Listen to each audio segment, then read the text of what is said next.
State College, Pennsylvania, on Halloween night 2001, was a town electric with the energy of a major university letting loose. For the thousands of students at Penn State, Halloween isn't just a holiday, it's an institution. And on that night, 21-year-old Hyun Jong Song, known to her friends as Cindy Song, was part of the celebration. Cindy was a bright and hard-working student just months from graduation. She was juggling 2 part-time jobs along with her studies, but she wasn't thinking about her responsibilities that night. That night was supposed to be all about fun. She and her friends had decided on a costume theme, and Cindy was dressed as a bunny. It was a simple, playful costume, and by the end of the night, it became the last known picture of her, a haunting symbol forever linked to the dark mystery that was about to unfold. The night began at Players Nightclub, a popular spot on West College Avenue, where Cindy and her friends danced and socialized with other students. The party continued until around 2 o'clock that morning, at which point the group left the club and went to a friend's house to hang out for a while longer. At approximately 4 o'clock on the morning of November 1st, the Halloween festivities were finally over. A friend gave Cindy a ride back to her off-campus apartment at the State College Park Apartments on West Clinton Avenue. The car pulled up to the curb and Cindy got out. In a small, seemingly insignificant decision, her friend drove away without waiting to see her safely walk through her front door. That moment, in the pre-dawn quiet of a sleeping town, was the vanishing point. It was the last time anyone is known to have seen Cindy Song alive, and the solid, verifiable timeline of her life ends right there, on that sidewalk. For 3 days, there was complete radio silence from Cindy. Cindy didn't show up for her jobs, and she didn't answer her phone. Her friends, whose calls went unanswered, began to worry. Their concern grew into a quiet dread until, on November 4th, they contacted the police and officially reported her missing. The news sent a shockwave through her community and reached her family in South Korea, who immediately flew to Pennsylvania to face a parent's worst nightmare. When the Ferguson Township Police entered Cindy's apartment, they found a scene that was somehow both undisturbed and deeply disturbing. There were no signs of a struggle, no shattered windows or splintered doorframe indicating a violent, forced entry. Inside, her backpack was on the floor, where one might drop it after coming home. Her cell phone had been left behind, and on a surface lay the false eyelashes she had worn as part of her costume, removed as if she were getting ready to wind down for the night. These details offered clear proof that Cindy had made it inside her apartment after being dropped off. But the scene also presented a fundamental contradiction. While her backpack and phone were there, her purse, which contained her wallet, credit cards, driver's license, and keys, was gone. The items left behind suggested she had come home to stay, while the items that were missing suggested she had left again. The investigation was immediately hampered by 2 critical losses of potential evidence, one a matter of bad luck and the other a tragic misunderstanding.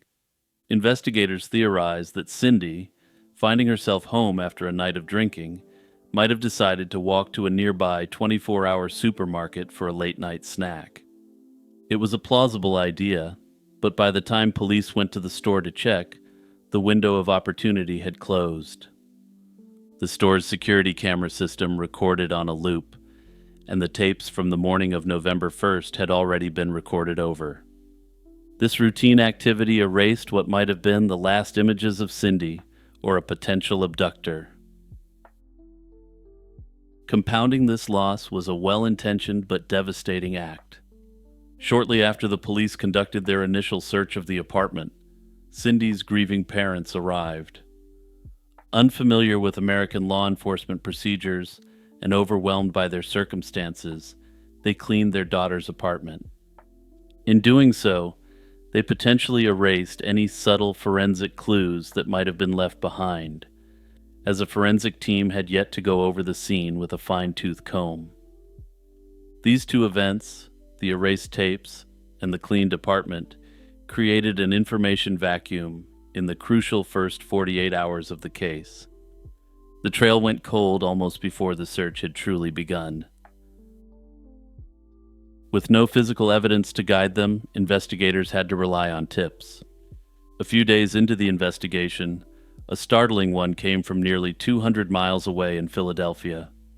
An eyewitness claimed to have seen a young woman who looked like Cindy in the city's Chinatown district. According to the witness, the woman was in a car with a man, visibly distressed, crying, and yelling for help. The witness even provided a description of the man, described as being Asian and having a medium build, an olive to light brown complexion, and medium-length dark hair. This account was compelling enough for police to create a composite sketch, which was then circulated to the public. For a moment, it seemed like a major break, a tangible clue in a case that had none. Unfortunately, the promising lead soon dissolved under scrutiny. As police interviewed the eyewitness further, her story began to change, and key details shifted, including the age of the woman who was seen. Investigators were ultimately unable to verify any part of her account, and the credibility of the tip collapsed. The consensus became that it was likely a tragic case of mistaken identity, or perhaps even someone who wanted to insert themselves into an investigation with a fake tip. Notably, this isn't that unlikely, given that Cindy Song's disappearance had become quite a high-profile case. For 2 years, the case remained frozen, until one day in 2003 when everything appeared to change. The break came from an unlikely source, a career criminal named Paul Weekly, who was facing felony charges and looking to make a deal. He told investigators a horrifying story involving two of his criminal pals. He claimed that Hugo Selensky and Michael Kurkowski had abducted and slain a young, attractive Asian woman from State College. Weekly's account included chilling details, suggesting the men had kidnapped the woman and held her captive for a period before ultimately slaying her. For investigators who had nothing, this was the most significant lead they had ever received. Acting on Weekly's information, police from Center County traveled to Lucerne County to execute a search warrant on Hugo Selensky's 6-acre property. What they found there defied imagination, and it turned out the backyard was a clandestine cemetery. Investigators began unearthing human remains, some of which had been burned in a makeshift pit in an attempt to destroy evidence. Initially, 5 bodies were recovered, but a later grand jury report suggested the total number could be as high as 12. The discovery confirmed that Selensky wasn't just a small-time criminal. He was a monstrous and prolific serial predator. Weekly's credibility soared, and the proof was right there, buried in these makeshift graves. Among the remains, police identified 2 of the individuals he had named: Michael Kurkowski, one of Cindy's alleged abductors, and Kurkowski's girlfriend, Tammy Fassett. The discovery of this mass grave instantly made the story about a random college student's abduction seem terrifyingly plausible.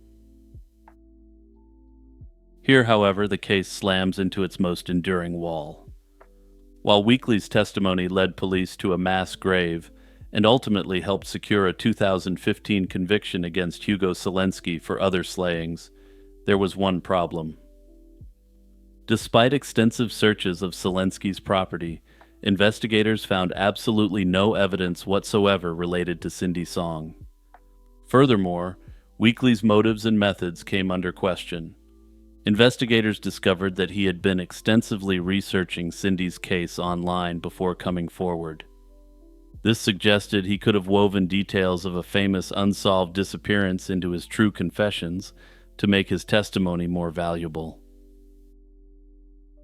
During Selensky's trial, Weekly himself admitted on the stand that he had repeatedly lied to investigators in his initial interviews in an effort to minimize his own role in the crimes. This creates the central paradox of the Cindy Song case. Paul Weekly can't be entirely dismissed as a liar because his information led to the discovery of multiple victims. Yet he cannot be fully trusted because ultimately he's an admitted liar who researched the case and had a powerful incentive to fabricate parts of his story. This contradiction has left the investigation in a state of permanent limbo. Hugo Selensky, now serving a life sentence, remains the primary person of interest, but without any direct evidence, the theory remains entirely unproven. While Cindy is officially still considered a missing person, she is presumed to have been slain despite her body never having been found. In 2013, a small measure of hope came through science when the authorities obtained DNA samples from Cindy's biological parents. Those samples were entered into national databases for missing persons and unidentified remains, a final, desperate measure to find a match somewhere. Cindy's case file has never been closed, and her case remains an open and active investigation. Notably, her disappearance left such a mark on the community and the department that it was a key factor in the creation of a dedicated cold case task force. My theory on this one is simple. It wasn't Selensky, and Weekly lied to try to get a better deal. We know that Weekly was thoroughly researching Cindy's case prior to her disappearance. This wasn't just him confirming the facts, because he came to the cops and advised that Selensky and his associate had slain a young Asian woman around that time. He tried to pass it off as if he knew nothing about Cindy's case, despite having fully researched all the public information prior to going to the authorities.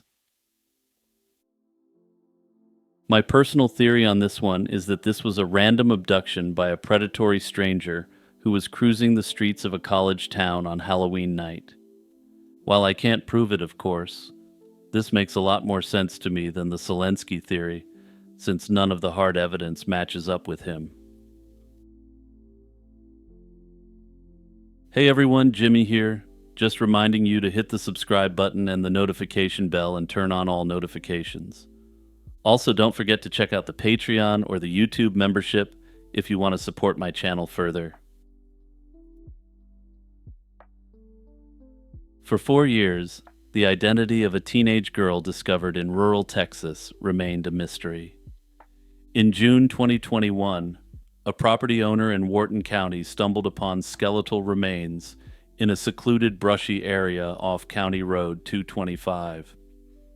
The victim had been shot multiple times in the head, and with no name and few clues, she became known only as the Wharton County Jane Doe. It wasn't until June 2025 that authorities finally gave her a name. She was 16-year-old Yami Maquiela Beltran. This revelation cracked open a chilling story of her disappearance and slaying, and marked the beginning of the end of a long-running cold case. Yami Beltran was last seen in April 2021 in her hometown of Houston, Texas. She was just 16, but despite this, her sudden absence initially raised little alarm. In fact, her mother did not report Yami missing until 15 days later. According to unverified accounts, the delay happened because Yami's mother received a disturbing phone call informing her that her daughter had been slain, and she was in fear. On June 18, 2021, about 2 months after Yami disappeared, her remains were found in Wharton County, roughly an hour's drive from Houston. A local landowner clearing brush came upon a human skeleton in an isolated field near Hungerford. Investigators noted that the body had been left exposed to the elements with no attempt at burial. The Fort Bend County medical examiner determined that the Jane Doe had died from multiple gunshot wounds to the head and had likely been dead for several weeks or more. Because of advanced decomposition, even basic details like her ethnicity couldn't be determined, but she was thought to be of white, Hispanic, or mixed Native American heritage. Investigators found a few poignant clues with the body. The unknown girl was wearing a gray shirt emblazoned with the word Ohana and a picture of Stitch, the Disney cartoon character. She also wore shorts printed with coffee mugs and donuts, and a lightweight tan hooded jacket. On her fingers were 3 silver rings, one with 2 entwined hearts, and 2 others with white stone settings. These personal items were carefully photographed and shared with the public in hopes that someone might recognize them. Despite these efforts, no immediate match was made to a missing person. The mystery girl did not correspond to any open case in Wharton County, which puzzled local officials. Investigators strongly considered that the victim might not be local at all. She was thought to likely be a trafficking victim or runaway from far away, whose family had no idea what happened. For nearly 4 years, the Jane Doe remained unidentified, and the case went cold. The breakthrough finally came in mid-2025 when advances in DNA analysis and persistent detective work put the puzzle pieces together. Yami's mother had provided a DNA sample, which was uploaded to CODIS. In June 2025, specialists at the University of North Texas Center for Human Identification in Fort Worth managed to match the unidentified remains to Yami's mother. Nearly 4 years after her body was found, this 16-year-old girl was no longer anonymous. Yami's family in Houston had no idea that the unidentified girl found in the next county was their missing daughter, and had never heard of the case before. Presumably, had the case received wider attention, her identity may have been given back to her earlier, since she had a lot of identifying items with her. Identifying Yami answered the biggest question, who was the victim, but it also raised an obvious urgent follow-up question. Once her name was known, a harrowing narrative of Yami's final moments emerged. According to a witness, a female friend of Yami's, her demise was not a random crime, but an act of betrayal by an older predator who was claiming to be her boyfriend. On the night she disappeared in April 2021, Yami was riding in a vehicle with her 27-year-old quote-unquote boyfriend, Luis Omar Beltran Mendoza. The friend was also in the vehicle, and they were heading down Interstate 45 near Houston. At some point, an argument erupted. Beltran Mendoza allegedly struck Yami in the face while driving. Yami, wounded and furious, threatened to report him to police for unspecified crimes he had been involved in. That threat proved fatal, and Beltran Mendoza pulled out a gun and shot Yami 3 times in the head at point-blank range. Beltran Mendoza then threatened to eliminate the other young woman as well. He drove to a rural spot, presumably the field in Wharton County, and dumped Yami's body. The terrified friend was held captive by him for a few days before he finally let her go, warning her not to tell anyone. Traumatized and fearing for her life, she initially stayed silent. It was only later that this witness bravely came forward and told police everything, even identifying Beltran Mendoza in a photo lineup. Her testimony gave investigators a clear picture of what happened to Yami and who was responsible. And I know there's going to be someone in the comments who will question why this friend waited so long to come forward, but we really don't know what Mendoza subjected her to over the course of her captivity, and further yet, she knew he was capable of extreme violence. Also, reading between the lines, I'm going to guess that this witness was likely a minor as well. On August 7th, 2025, a Texas grand jury formally charged the 27-year-old with Yami's slaying. But by the time the indictment was issued, Beltran Mendoza had vanished. Now a wanted fugitive, he remains on the run and has yet to be apprehended.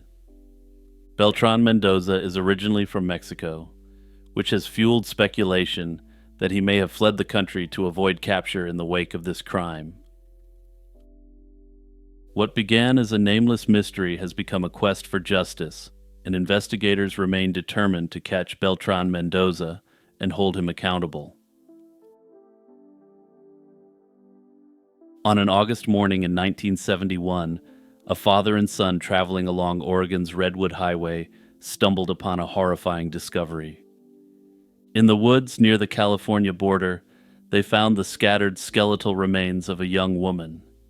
The area was littered with trash, as if it were an illegal dump site, and it looked like someone had tried to conceal the body under debris. No one knew who this girl was, how she had perished, or why she was left in a lonely patch of forest. It took nearly 50 years for modern genetic sleuthing to finally identify her as Annie Marie Lehman. But learning her name is only the beginning, and what happened to Annie in 1971 remains unsolved. Annie Lehman was a 16-year-old girl from Aberdeen, Washington, who vanished under fairly murky circumstances in early 1971. One day, she was seen at home packing her bags, and when her sister asked where she was going, Annie advised that she was leaving with an older woman who was waiting outside. That older woman was later tracked down and allegedly told a relative that Annie had been taken to San Francisco and sold into a trafficking ring. Whether this story was true or just a rumor, it left Annie's family terrified for her fate. And stop me if you've heard this one before. Authorities assumed Annie left by choice and didn't launch any search for her, as was the style at the time. Seriously, I feel like I can just copy and paste that line into my scripts 90% of the time when a teen went missing in the 60s or 70s. On August 18, 1971, only a few months after Annie left home, the travelers discovered a human skeleton in Josephine County, Oregon, just outside the town of Cave Junction. Investigators determined the remains were a female in her late teens or early 20s, likely deceased for several months. Notably, she also wore 2 rings, including one with a mother-of-pearl stone into which the letters AL had been scratched. This haunting clue would only fully make sense decades later when those turned out to be the victim's initials.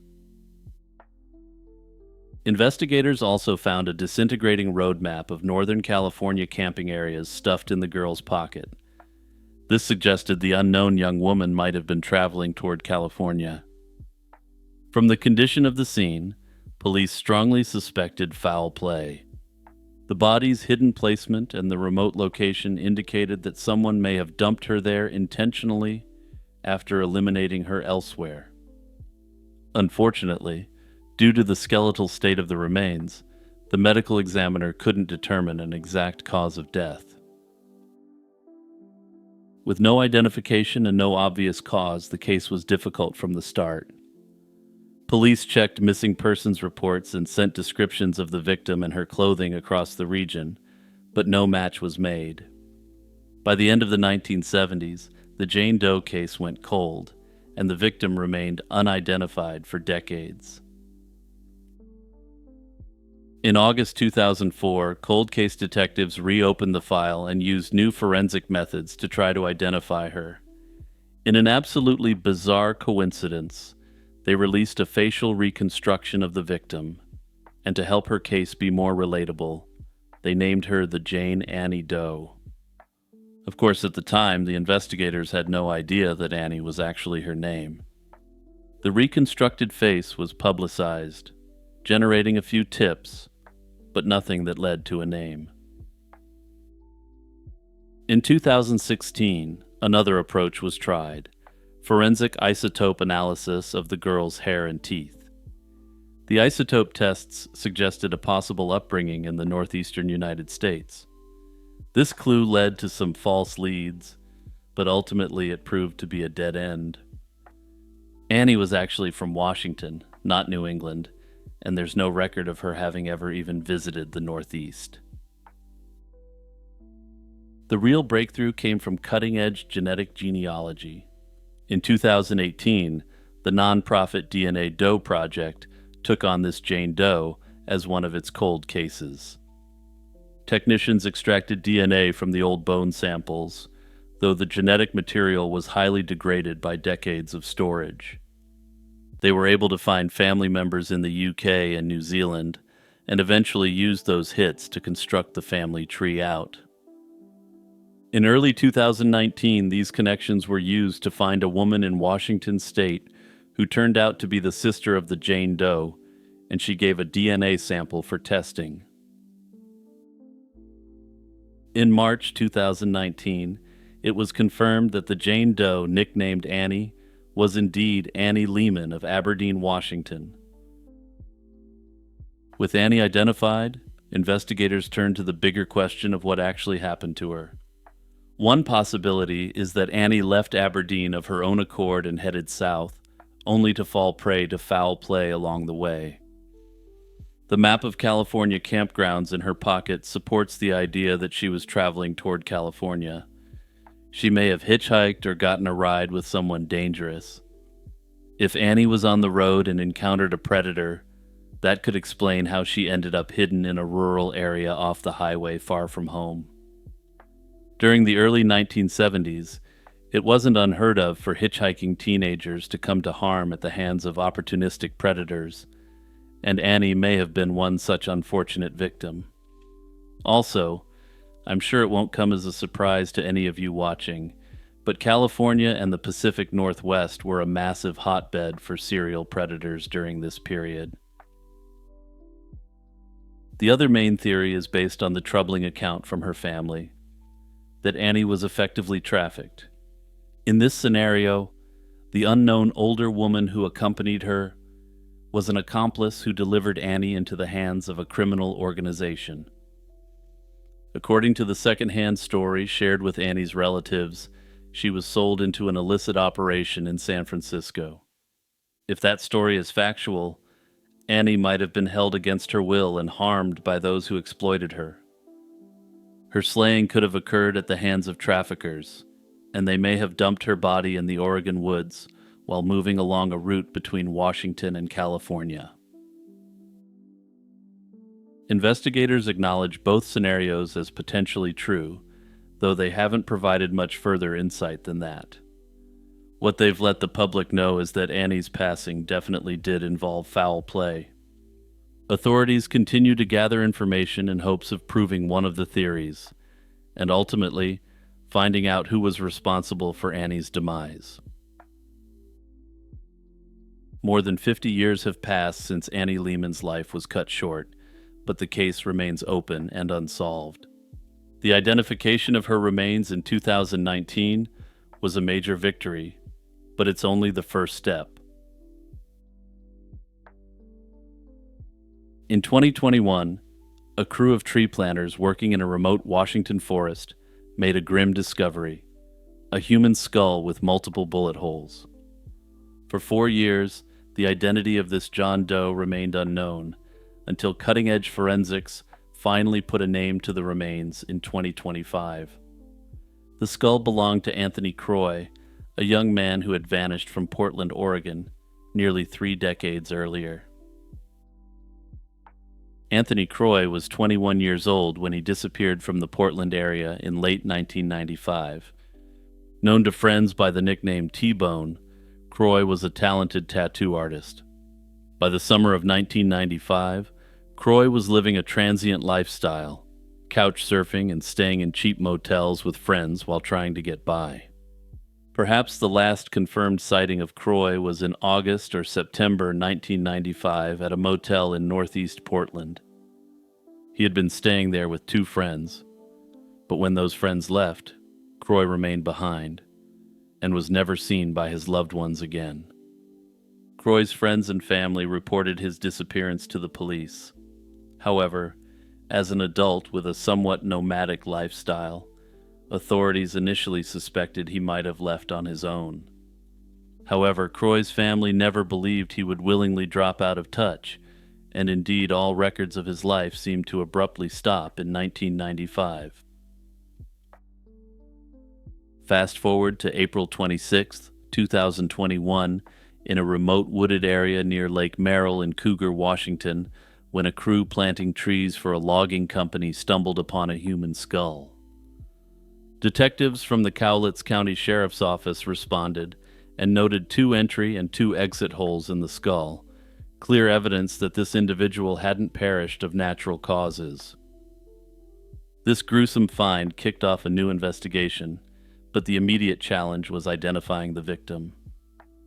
A search of the area on May 15th, 2021, aided by sniffer dogs, uncovered a femur bone, but no personal belongings or identification were found.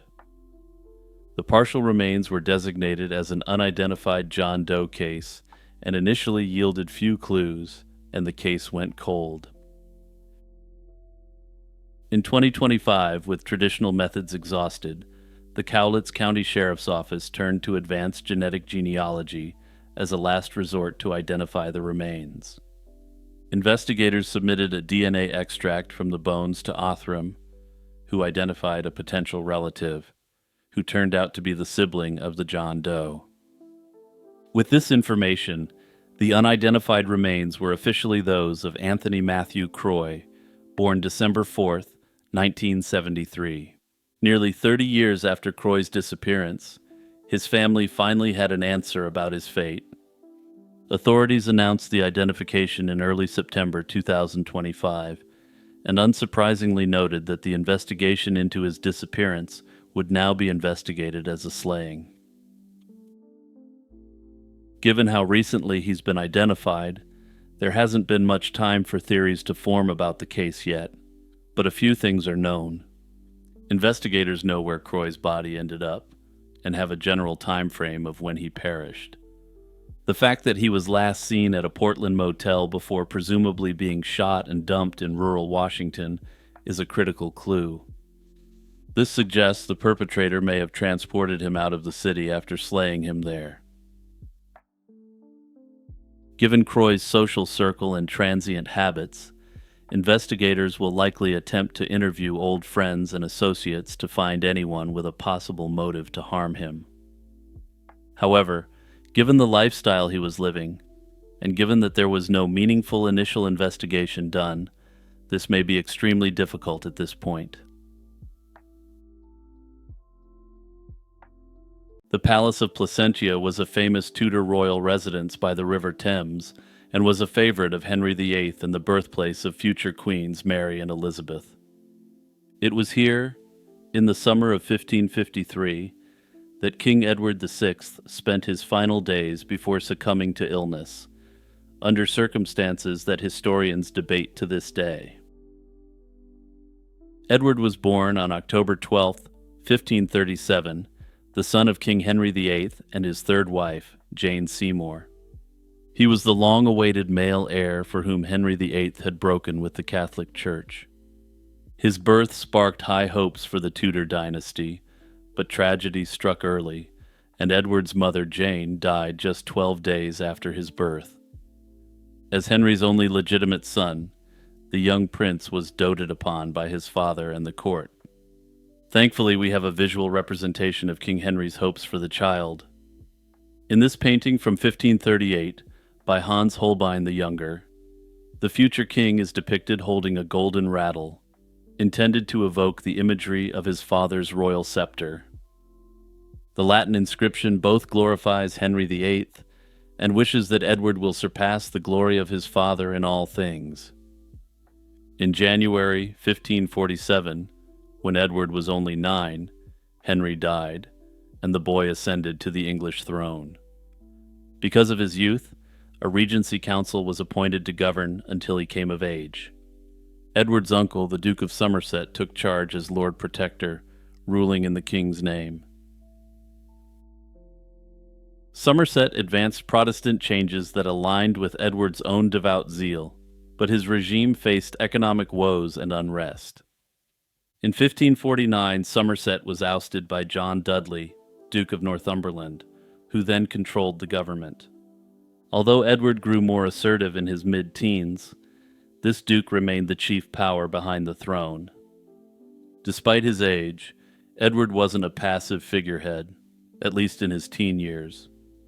Contemporary accounts suggest he took an active interest in affairs of state, especially religious policy. He was fiercely Protestant, and intent on continuing his father's break from Rome, even if that meant pushing further than his father had. Edward's reign lasted only 6 years, 1547 to 1553, but it was pivotal in steering England toward Protestantism. He was the first English monarch raised as a Protestant, and under him the Edwardian Reformation transformed religious life. Key reforms included imposing the Book of Common Prayer on every church, allowing clergy to marry, and commissioning the 42 Articles, a statement on the doctrine of the Church. Through these measures, Protestantism took firm hold in England, aligning the kingdom with the broader Protestant Reformation in Europe. While many of his reforms were rolled back by his Catholic half-sister Mary, Mary's counter-reformation proved temporary.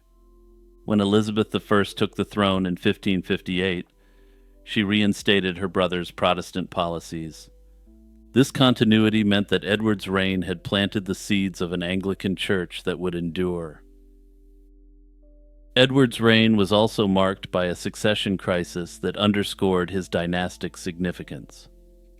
As Henry VIII's only son, Edward embodied the Tudor hopes for stability, yet he was a minor king who obviously had no children of his own.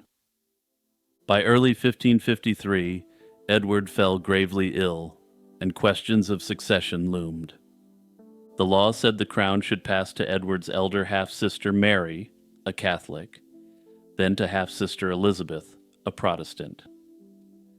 Unwilling to see England restored to Catholicism, Edward, guided by John Dudley, the Duke of Northumberland, attempted to alter the succession. The king ordered a document drafted to exclude both Mary and Elizabeth from the throne. Instead, Lady Jane Grey, his Protestant cousin, and by pure coincidence, I'm sure, John Dudley's daughter-in-law, was named as heir to the throne. This gambit failed. When Edward died, Jane was proclaimed queen for just over a week before Mary mustered support and seized the throne. Nonetheless, Edward's desperate bid to install a Protestant successor reveals how important his religious legacy was to him, even in his final days. But let's get to the mystery at hand. Why did a healthy young king take ill and perish, apparently out of nowhere? In early 1553, King Edward's health began to rapidly deteriorate while he was staying at the Palace of Placentia. He developed a high fever and a harsh cough that worsened over several months. Doctors noted that he was coughing up blood and that he was suffering from wasting and swollen limbs, amongst a wide variety of lesser problems. Modern medical analyses conclude that Edward likely succumbed to tuberculosis, possibly complicated by a severe pneumonia. Whatever the precise cause, it was beyond Tudor medicine to cure. An autopsy reportedly found putrefied ulcers in his lungs, stark evidence of advanced disease. On the evening of July 6, 1553, 15-year-old Edward lay on his deathbed. According to the lore, his final words were a plea to God to defend the realm from Catholicism and continue support for the Reformation in England. And with those pleas, Edward VI faded into history. Edward's death was initially kept secret while Northumberland moved to install Lady Jane Grey as queen. Within days, however, Mary Tudor had claimed the throne with popular support. The deceased king was interred at Westminster Abbey on August 8, 1553. Notably, Mary ordered a Catholic funeral mass for her half-brother, which many believed to be an intentional humiliation of his legacy. Naturally, the untimely death of a teenager invited dark rumors. Some contemporaries suspected foul play, whispering that Edward had been slowly poisoned by someone at his court. As evidence, they cited the apparently unusual symptoms he was suffering from, such as his hair falling out and his skin appearing to have a somewhat blue tint. The Duke of Northumberland, who stood to benefit by placing his daughter-in-law on the throne, was the chief suspect in these theories. However, no proof of a plot ever emerged, and modern historians dismiss the poisoning story as implausible. Notably, if the Duke had been involved, he wouldn't be doing much talking about it. In August 1553, he went on trial, and perhaps in an attempt to save his own life and that of his family members, he professed to be Catholic once again. Notably, this didn't work out for him, and he met his end on August 18th, 1553. Though, as we'll see in a later segment in this video, one of his sons would go on to be extremely prominent. This trial wasn't related to his alleged involvement in the death of King Edward, but rather related to his attempt to install Lady Jane Grey on the English throne and his promotion of Protestantism. Modern scholars can't entirely dismiss that John Dudley was involved in a poisoning plot against Edward. However, the evidence for it simply isn't there. Notably, at the time, medicinal treatments often did more harm than good, and the symptoms seen by Edward near the end are thought to have been a result of imperfect Tudor medicine. It's more likely that the aggressive treatments given to Edward, which could have included toxic substances like mercury or arsenic, inadvertently worsened his condition. The consensus today is that Edward likely died of tuberculosis, exacerbated by the common medical treatments of the time. In retrospect, Edward VI's legacy is paradoxically one of unrealized potential and significant achievement. Long overshadowed by the reigns of Henry VIII and Elizabeth I, Edward's short rule is now recognized as a crucial turning point that paved the way for Protestant England. The liturgical and doctrinal changes he set in motion permanently altered the Church of England. Even though Mary tried to restore Catholicism, Edward's reforms proved resilient, resurfacing under Elizabeth I and cementing his legacy. Many scholars have speculated that had Edward reached maturity, his extreme religious zeal may have led to a much more austere version of Anglicanism. But Edward didn't live to shape such a future. He died at only 15, leaving others to carry on or attempt to roll back his vision.